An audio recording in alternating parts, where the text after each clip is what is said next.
Assalamualaikum warahmatullahi wabarakatuh.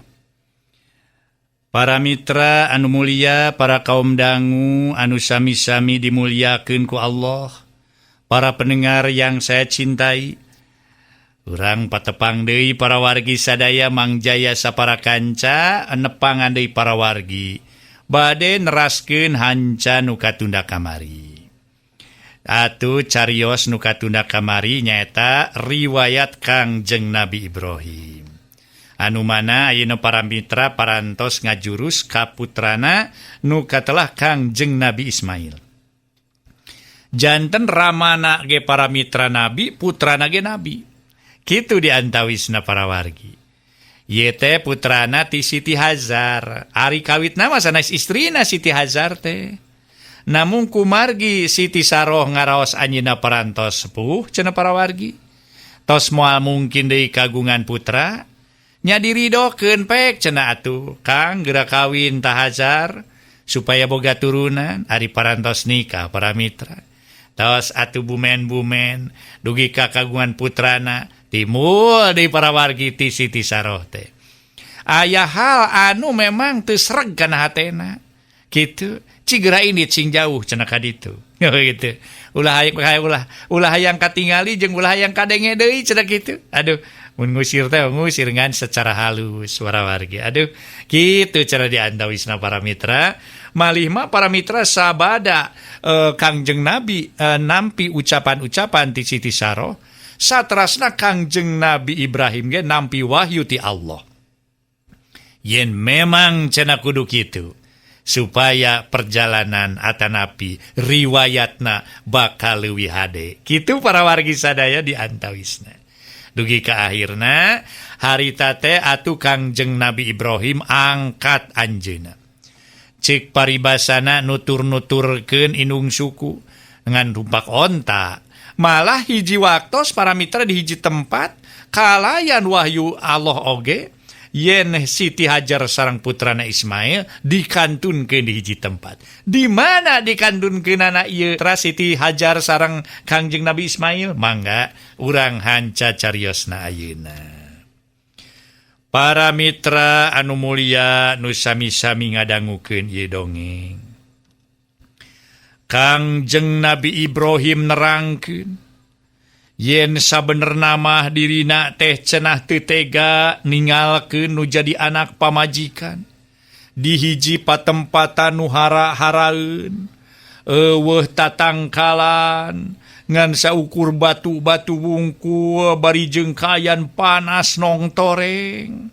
Tapi kulantaran ieu parentah Allah nu mere isarah yen kudu kitu kudu gancang dilaksanakeun eta parentah Allah.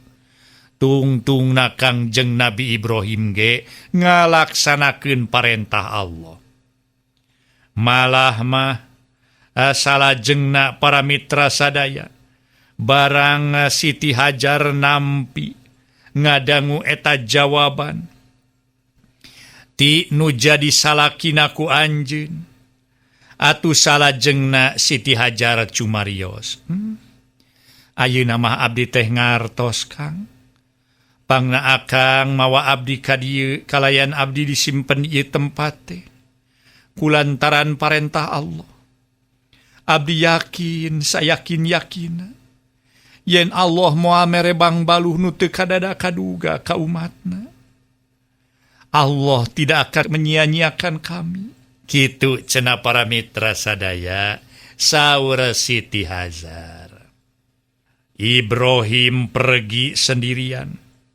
Di tengah-tengah padang pasir yang berbahaya itu, mendaki gunung yang berjurang, melintasi beribu-ribu satu macam kesukaran, dengan meninggalkan istri dan anak yang menjadi rangkaian hati dan jantungnya sendiri. Hanya karena perintah Allah lah, dan dia tidak membawa perbekalan satu apapun, selain kepercayaan dan ketaatan kepada Allah itu saja.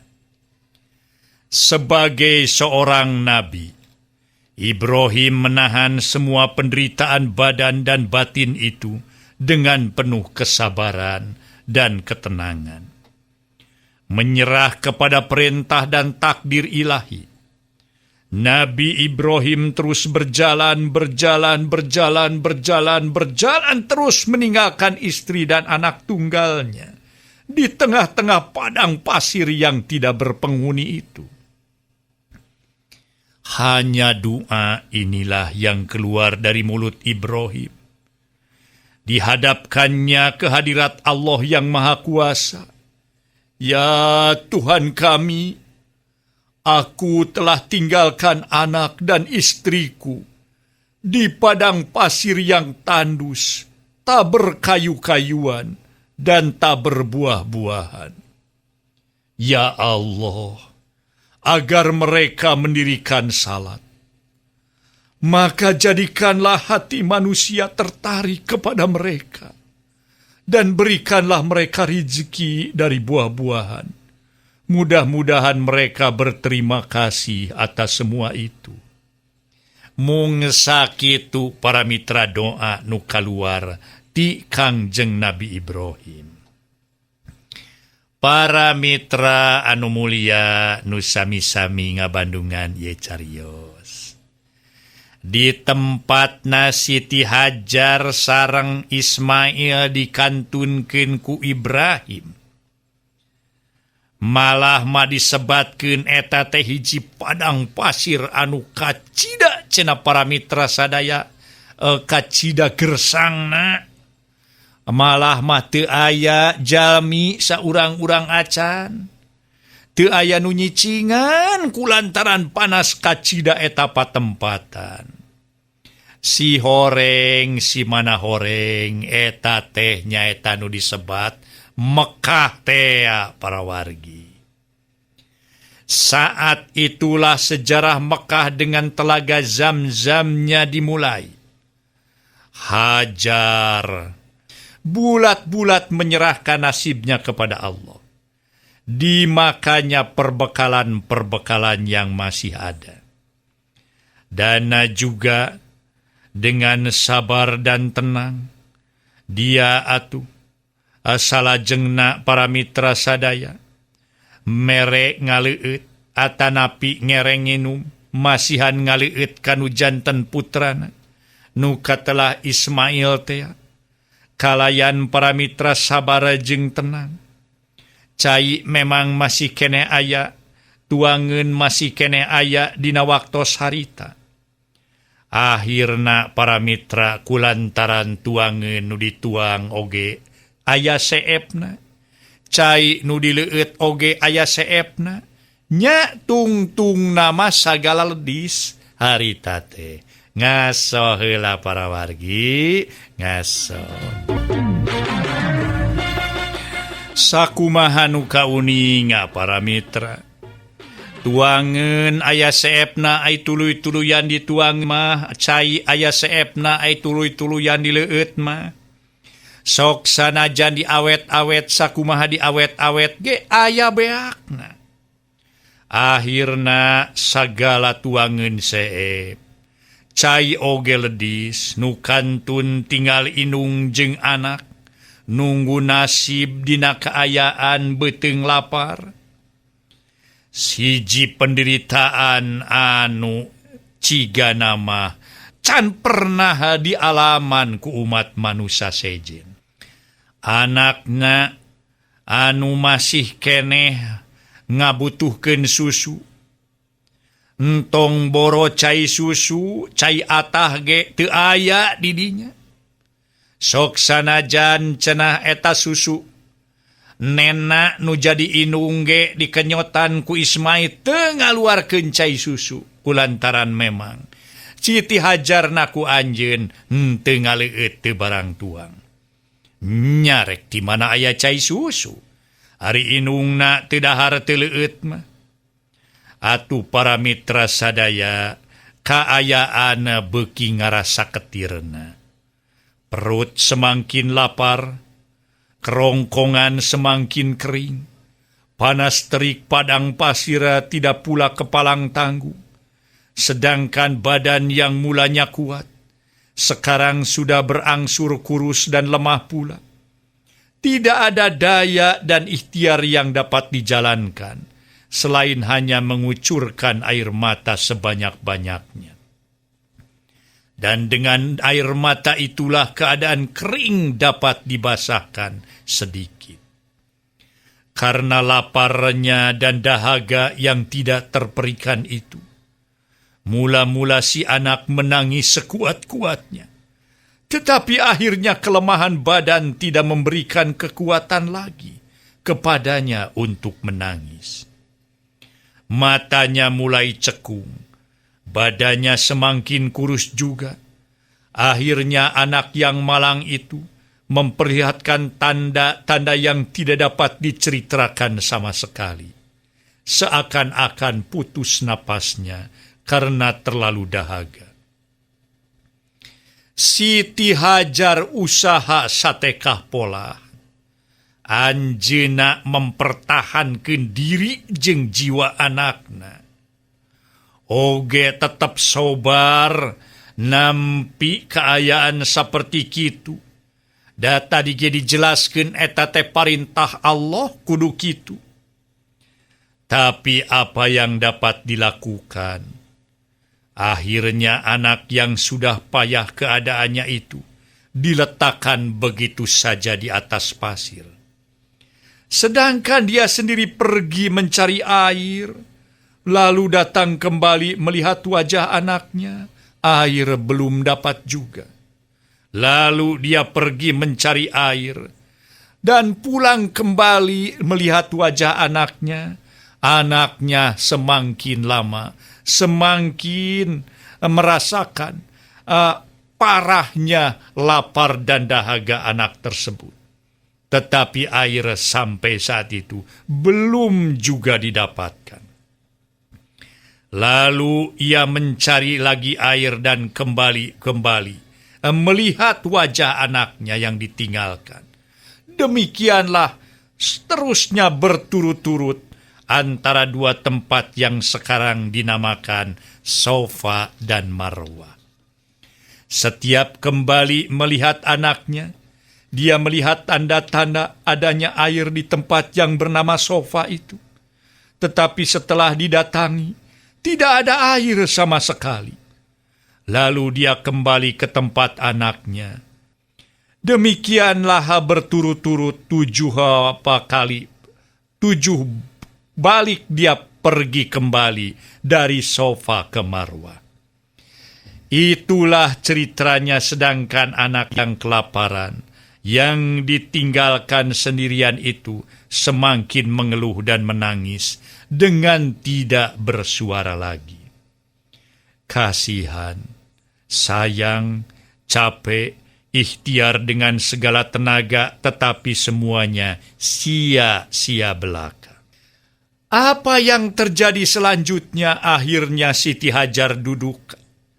Dia duduk sambil sengaja dia duduk itu dengan mun ngabebetkeun teh mah ngabebetkeun awak para mitra sadaya.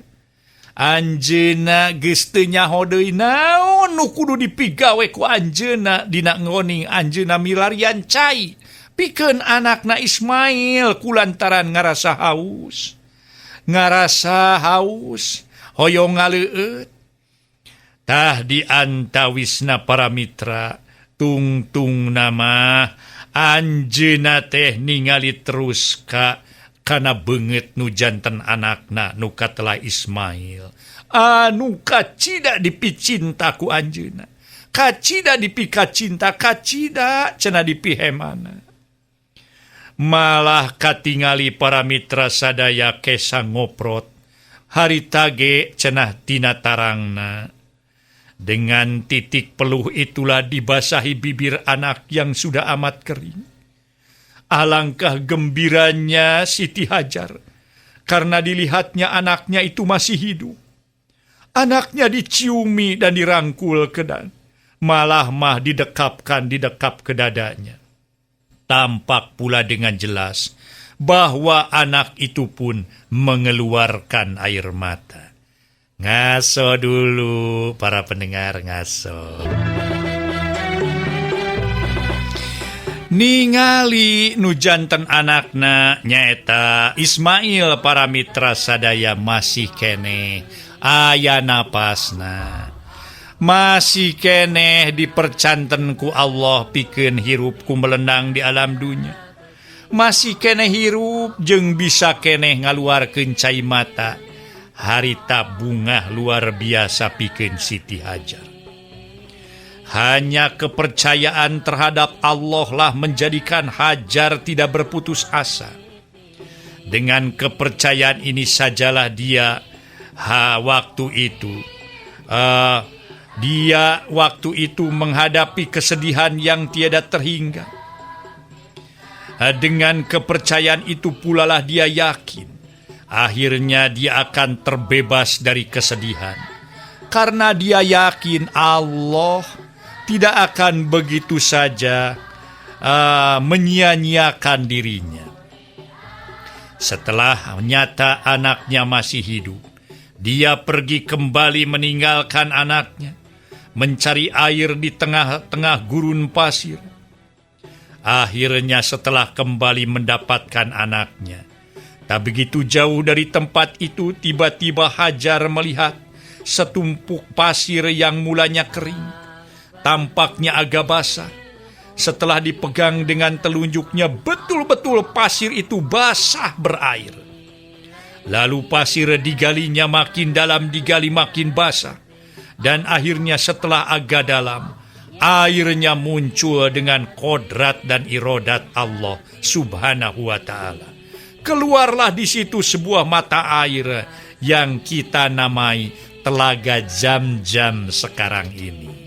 Hajar dan anaknya Ismail minum sepuas-puasnya sambil mengucapkan syukur dan puji terhadap Allah yang telah mengabulkan doanya dan doa Nabi Ibrahim tatkala berangkat meninggalkan mereka berdua. Tuh, para wargi sadaya, bilih Bapak engke bade angkat ziarah ka tanah suci. Tah ieu carios teh tangtos ku Bapa baris dilaksanakeun ku ngajalankeun sa'i. Sa'i para mitra sadaya ti Bukit Sofa ka Bukit Marwah. Inna sopa wal marwata min syai'irillah. Janten para mitra ti Bukit Sofa ka Bukit Marwah teh pinuh ku syiar-syiar Allah. Itu para mitra sadaya. Atuh tangtos bapak-bapak engke nu bade angkat ngalaksanakeun ibadah haji pasti ngalaksanakeun ieu pada melan. Nyaeta sabada tawaf umroh nu ngawitan kumargi hajina tamatu teras ngalakeun sa'i. Engke oge tos ngalaksanakeun tawaf ifadah oge ngalaksanakeun sa'i. Atanapi tiap ngayakin umroh ngalaksanakeun tawaf sareng sa'i. Kitu diantawisna para mitra waktosna seep. Rupina dugi ka dieu bae heula carios Kangjeng Nabi Ibrahim atuh insyaallah enjing urang teraskeun deui. Billahi taufik wal hidayah. Wassalamualaikum warahmatullahi wabarakatuh.